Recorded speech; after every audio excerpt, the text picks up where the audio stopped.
नमस्कार मित्रांनो, आपल्याला त्या ठिकाणी सर्वप्रथम रक्षाबंधनाच्या खूप खूप खूप खूप शुभेच्छा।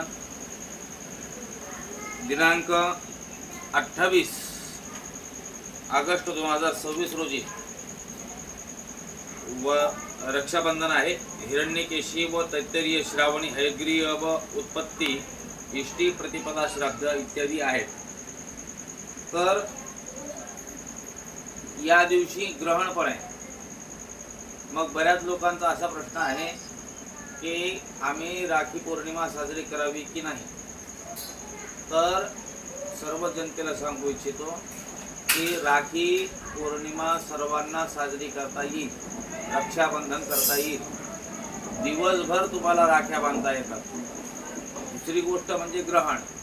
तर उद्या ग्रहण नाही, आपल्या भागामध्ये ग्रहण नाही, ग्रहण दुसरीकडे असल्यामुळे आपल्याकडे दिसणार नाही। त्यामुळं या ग्रहणाचे कोणतेही नियम आपल्याला पाळायचे नाहीत। धन्यवाद। राम।